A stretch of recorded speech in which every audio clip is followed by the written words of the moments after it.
ஆய் இந்த பாட்டில் வர மாதிரி தான் நம்ம கேப்டனும் மதுரையில் அந்த சொக்கர் மீனால் அழகர் இருக்காங்கல்ல. ஸோ அதே மாதிரி தான் அந்த மதுரை சர்க்கரையும் அழகரையும் வச்சு தான் இந்த பாட்டே வந்திருக்கோம். எங்களோட கேப்டன் அவரோட நிறம் வந்து கருப்பாக இருக்கலாம், ஆனால் மனசளவில் அவர் சொக்க தங்கம் தான். இந்த பாட்டை நான் அவருக்காக டெடிகேட் பண்ணுறேன். இன்றைக்கி நம்ம பார்க்கக்கூடியது ஒரு அற்புதமான ஒரு பாட்டுன்னு கூட சொல்லலாம். இந்த பாட்டு எழுதுனது காளிதாஸ் அவங்க. ஸோ இந்த பாட்டில் சித்ராமோட வாய்ஸு வேறு லெவலில் இருக்கும். நம்ம கேப்டனை அவரோட நல்ல மனசை இந்த தமிழக மக்கள் வந்து சரியாக புரிஞ்சுக்கிடலை. அதை நான் கண்டிப்பாக பதிவு பண்ணி ஆகணும்.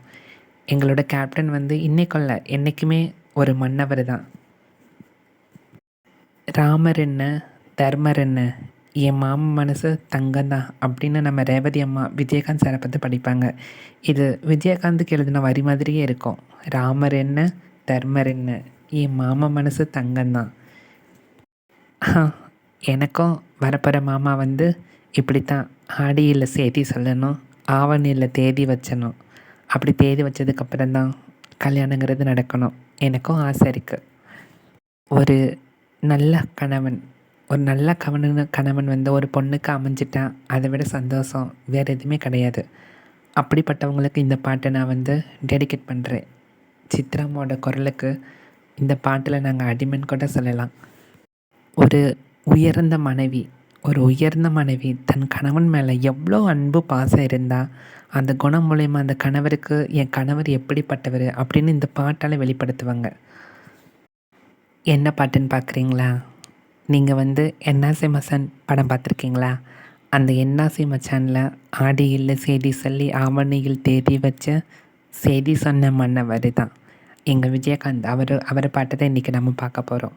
இதில் ரேவதியோட அழகும் விஜயகாந்த் சாரோட அந்த வேஷ்டி சட்டையில் இருக்கக்கூடிய அந்த தோரணமும் பார்க்குறதுக்கு இரு கண்கள் போதாது. ஒரு எப்பேற்பட்ட ஒரு அழகு தெரியுமா? 2 பேரும் அந்த இசையாக இருக்கட்டும், நம்ம சித்ராமாவோட குரலாக இருக்கட்டும், அங்கே இருக்கிற நேச்சராக இருக்கட்டும், அந்த பாட்டு எழுதினவங்களாக இருக்கட்டும், அவங்களுக்கெல்லாம் எப்படி வார்த்தை சொல்கிறதுன்னு என்கிட்ட அகராதியில் இடமே இல்லை. அப்பேற்பட்ட ஒரு பாடல். தான் விரும்புகிற ஒரு கணவன் எப்படி இருக்கணும்னா, அவர் எப்படி இவங்க பொண்ணு கேட்டு வரேன்னா, சேலை மேலே சேலை வச்சு அந்த செவத்தை பட்டு கொண்டு வந்து ஊரில் இருக்கிறவங்க அத்தனை பேரையும் கூட்டிகிட்டு வந்து தைரியமாக கையை பிடிக்கணும். இதை தான் ஒவ்வொரு பொண்ணும் ஏங்குவா. ஆமாம், அப்படி தானே ஒரு ஆம்பளை அப்படி தானே இருக்கணும் பொண்ணு பார்க்க வர்ற அன்னைக்கு.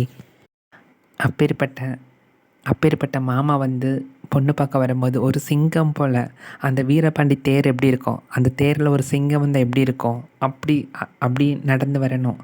அந்த வெள்ளை வேஷ்டி கட்டிக்கிட்டு வெள்ளை சட்டை போட்டுக்கிட்டு அப்படி வந்தாருன்னா அந்த மாமா கூட இவ எப்படி வாழ்வாளா?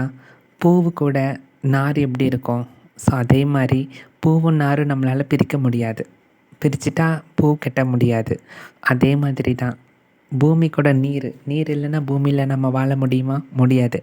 ஸோ அப்படி வாழ்வாங்களாம். பூவு கூட நார் போல், பூமி கூட நீர் போல், மாமங்கூட சேர்ந்திருப்பேன் மதுரை வீரன் பொம்மி போல். எவ்வளோ ஒரு அழகான பாடல். எனக்கு இதில் என்னமோ ரேவதியோட அந்த அழகான க்யூட் மூமெண்ட் டான்ஸாக இருக்கட்டும், கேப்டன் சாரோட அந்த ஒரு எப்படி சொல்கிறது, ஒரு ஒரு எப்படி ஒரு கம்பீரமான நடன் கூட சொல்லலாம். எல்லாருக்கும் இந்த பாட்டு ரொம்ப பிடிக்கும். இந்த பாட்டை கண்டிப்பாக கேளுங்க. என்னாசி மச்சான் படத்தில் வரக்கூடிய ஆடியில் செய்தி சொல்லி ஆவணியில் தேதி வச்ச செய்தி சொன்ன மன்னவர் தான் இந்த பாட்டு தான். கேட்டுட்டு உங்களோட பதிலை சொல்லுங்கள்.